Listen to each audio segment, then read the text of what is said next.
Is the Bible a science book? Can we turn to the book of Genesis and understand it in light of modern science, or ask modern scientific questions of the text? Was this the intent of the author? My name's Haden, and this is Help Me Believe. In today's modern scientific era, how could you possibly still believe in God? And the resurrection, people do not rise from the dead. And don't even start to tell me that you think the Bible is God's Word. If you've ever heard questions like these, or if you've ever had doubts about your faith, this has Helped Me Believe, where each week we aim to answer a tough question about Christianity. Our aim is to strengthen the believer and answer the critic. So today I'm going to be looking at the very first book, the very first verse of the Bible, Genesis 1:1, and I'm going to be asking some modern scientific questions of the text. And I'm going to step back from that and ask, is this even a proper thing to do? Should I even do that? There's all sorts of ministries and people, and we don't have to name names or whatever, who do this sort of thing and look at the Genesis text, and they make implications, they make applications from the text about modern science and how we should understand modern secular science and its deficiencies. Now, I want to say something first before we get to that, and I want to say that what I'm going to be critiquing today, I've done numerous times, okay? So I'm not throwing the book at anybody. I'm definitely not condemning anybody or saying that any of these ministries that do this sort of thing are heretical or that they're not even beneficial. Perhaps they are. I'm sure they've led many people to the Lord, and that's fantastic. But the bigger question I'm going to be asking has to do with hermeneutics, has to do with how we approach the biblical text and understand it. You've heard me say before, I never want to understand the text in light of what I already think, whether that be theological or in this case scientific or something like that. I want to derive my theology from the text. And so that means I want to understand the text on its own ground. And so here's what I'm going to say. I attempt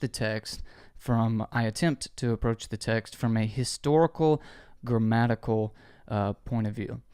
And so what that basically means is a little bit of what I just said, but I approach it historically, so I want to understand it in its original context, okay? The Bible was not written in 21st century America in English, all right? That would be my context.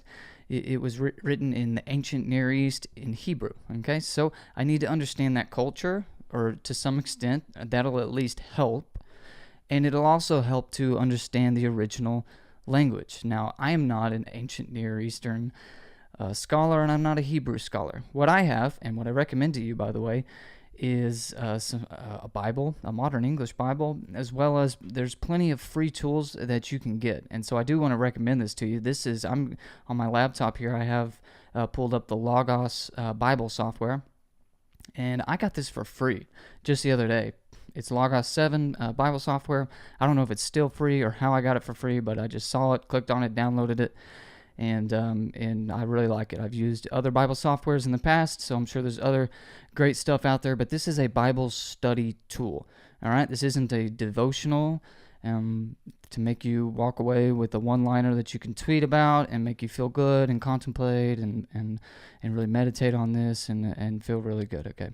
Whatever, that's all great and whatnot, but again, I really want to get into the text, and I'm not going to take somebody else's word for it, so I'm going to get into the actual text and look at some exegetical tools here, which will help illuminate the text. There's some points about Hebrew, there's points about the ancient Near East and things like that. It's a really good software. I'm not going to dive too deep into this software. You can check that out for yourself if you want it, and there's others out there as well. But again, I'm not a scholar on these sort of topics. I'm just a guy with a Bible and some tools at my disposal that were free, and that's available for everybody. So I hope that's actually inspiring, that I'm just a guy doing this, and you can do it too. There's no reason you can't. But my major point is I want to get into the text. I want to understand the text on its own terms and let the text interpret itself and so forth and so forth. Text. Textus rex. The text is king.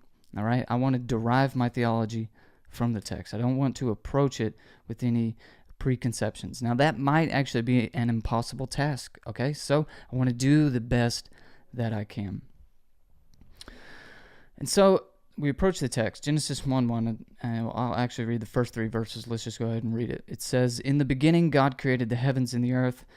Now the earth was formless and empty, and darkness was over the face of the deep. And the Spirit of God was hovering over the surface of the waters.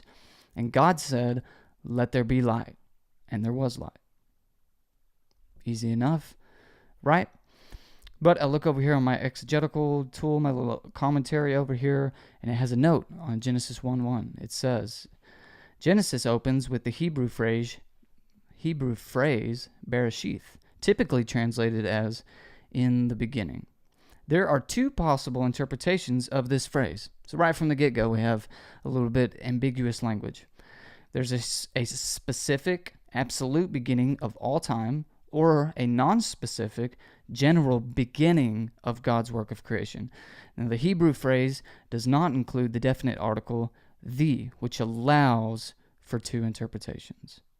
So you see, "in the beginning" is how it's typically translated. That's very traditional interpretation, and there's support for that sort of interpretation. But on the flip side, there's plenty of support for this alternative interpretation, which would look more or less specific, not the beginning, but just a general beginning, and that would have other implications of the text. All right, if you take the traditional understanding, then it sounds like, in the beginning, there was just God, all right, no material universe or whatever, and then ex nihilo, from nothing, God created everything. And if you take the alternative, which again has its own support, and I'm not a Hebrew scholar and that sort of stuff, so I'm not going to go into it, but there's plenty who can defend this view, it would look more like "when at first," or "when God began to create the heavens and the earth," and that sort of thing. And I'm not going to read the rest of this commentary. It's the Faith Life Study Bible, and you can look at the commentary there if you'd like. I'm just going to get to the key point here, which is to say that on this alternative translation, it would insinuate that you have God and the universe and the heavens, and then God says, "Let there be light." The first independent clause would be and God said, "Let there be light." And that would be the main point of the first 3 verses, would be God speaking light into existence, which would presume that the universe and the earth were just kind of already there. So the opening scene in Genesis on this translation would be God, the heavens and the earth, and then God saying, "Let there be light." And the question the modern person would have is, well, where did the earth and the universe come from? Right? Fair enough question. But this really just wasn't on the mind of the ancient Near Eastern person. This is a very modern question about the beginning of the universe in light of Big Bang cosmology. This probably should go without saying, and again, I'm not going to harp on it too much, but the ancient Near Easterns, including the author of Genesis, did not know about modern cosmology. They did not have a modern cosmological view. They had an ancient Near Eastern cosmological view, which was, trigger warning, drastically different than our own. Okay? It's way different. All right? And this question of an absolute, if you ask them, well, did God create ex nihilo? Did it have an absolute beginning? They'd say, what are you talking about? It's not on their radar. It's not a question that they would have been asking, and it certainly was not the intent of the author. And this is my major point, okay? Hebrew and ancient Near Eastern cultures and all, you don't need to be a scholar to see this, all right?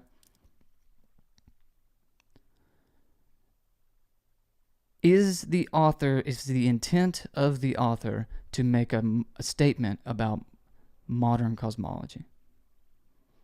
Of course not. Of course not. He does not have access to this information, and he certainly wasn't implying anything. And then even take a step further back, and an even more general statement is Genesis a science book? Was that the point? Or was the point to convey theological truths in a time when there was polytheism and all sort, a God for this, a God for that, and gods all over the place? And then you kind of have this, you have this monotheistic, one God, polemic, and that is what seems to be, to me, that the author of Genesis would be doing. To assert that he would have a modern understanding of cosmology is just beyond me. It's just beyond me. All right, and what we have here is simply,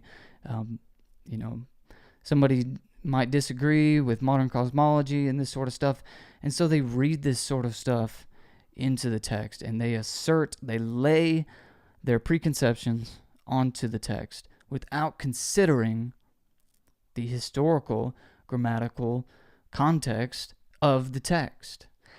And generally, again, I'm not naming names or anything, I'm not trying to call anybody out or whatever, but generally the people who do this are conservative evangelicals. And amongst conservative evangelicals, as far as I can tell, the historical grammatical approach is the dominant approach to the text itself. So it's kind of bizarre. You got the people who really hold to this historical grammatical approach violating it when they come to this verse, and they're pretty selective about it. They violate the historical grammatical approach at very selective times, and other times they're really great with it. But I just can't emphasize this enough, we have to understand the text on its own terms, and we have to understand the author and what he would have been intending to say. And he certainly isn't intending to make a modern cosmological point. How could he? He's neither modern, and nor is the point of this cosmological. I mean, it's a cosmology of sorts, but the major point of the text is theological. All right? He's making a point about God, not about science. Because the book of Genesis and the Bible in general is not a science book, and thank God it isn't, because science books have to be updated all the time. But the Bible makes universal truths, or it conveys universal truths about God. And that's fine. This in no way would violate our view, the conservative view, which I hold, of inspiration or inerrancy. All right, the Bible was inspired by God. That doesn't mean that God zapped the authors and they didn't know what they were doing when they were writing, and it was solely God writing the Bible. No, he spoke to human authors and they wrote it down. All right, that means there's a human element to this. And that's why we have to take the historical grammatical approach. We have to understand it in their context. Lastly, I'll say we don't want to make the Bible into a science book. All right, we don't want to approach it looking for scientific truths. All right, if we do, we're going to have to be inconsistent. We're going to have to pick and choose. Right, we're going to have to say things, that the Bible says that are obviously false scientifically, given our modern scientific understanding. Okay, the ancient Near Easterns and the biblical authors speak of the gut, right, your intestines, your stomach, as being the seat of the emotions. We still talk like this today, right?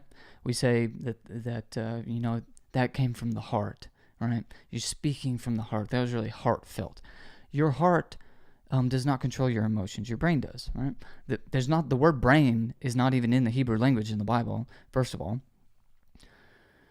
And again, we understand when we talk about emotions coming from the heart, we know that the heart, it's simply an organ that pumps blood, all right? That's not what it means. You can't look at that phrase and try to pull out some kind of scientific understanding. All right? We know that the brain controls the emotions and that sort of stuff.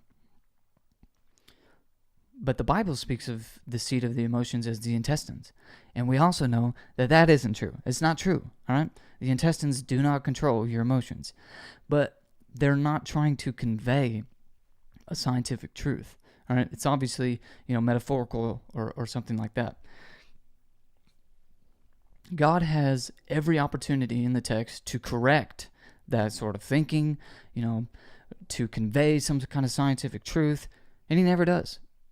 It isn't the point. The point is not about science. And if you try to make it about that, you are laying on the text something very modern and something never intended by the original authors, and it doesn't make any sense whatsoever in the original context. So don't do it. And, And again, you know, I've fallen prey to this before. I've done this before. We want to make a point, and we know that if we can tie it to the biblical text, that'll just make it that much stronger. Yay. But we don't, we shouldn't in some cases like this, and we don't have to. All right? Genesis 1:1 does not have to convey the truth that the universe had an absolute beginning in order for the universe to have had an absolute beginning. Why can't we understand that from a scientific or philosophical point of view? I believe that the universe, that God created the universe ex nihilo from nothing, and there was an absolute beginning. It makes sense philosophically, and it also makes sense in light of modern Big Bang cosmology. All right, it at least fits with the evidence. I know there's alternative views and stuff, but it fits with the modern scientific evidence, and it makes sense philosophically to me. Why is that not a good enough grounds? Why do I have to try to impose it on the text when clearly the text would never intend that? All truth is God's truth, and I don't feel the need to take what I understand scientifically or philosophically and then impose that on the text. So again, I'm simply saying that we should really be committed to the text and taking the historical grammatical approach to understanding the text. We shouldn't take our preconceptions or even the truths that we obtain elsewhere, whether through science or philosophy or something like that, and then impose them on the text as if the biblical author would have been intending that truth to be conveyed through their words. And I'm also not harping on anybody or saying that people who do this are heretical or that no good can come from their ministries or whatever. Of course that isn't true. Of course they're out. I'm sure they're committed to the Lord and they're trying to win souls to Christ and all of that. So I'm not harping on anybody or anything like that. And I'm also not sitting here in a seat of self-righteousness. I've certainly made, and I probably still do, make mistakes like this all the time. I hope I can be corrected if I do. You probably might disagree with me on this, so by all means, attempt to persuade me otherwise. But you're going to have a hard time persuading me that the author of Genesis was intending to convey scientific truth, let alone scientific truth that pertains to modern cosmology. That's all I'm saying. Hey guys, thanks for joining. If you enjoyed the episode, be sure to subscribe. If you're on the podcast, be sure to leave us a rating. I won't beg you for 5 stars, but you know, if you can part with 5 stars, sure appreciate it. Leave your comments, all that good stuff. If you want access to the bonus segment, head on over to our Patreon page and become a supporter. You can support the show for as little as $1 a month. We sure appreciate it. That's at www.patreon.com/helpmebelieve, or follow the link in the description. Thanks so much. We'll see you next time.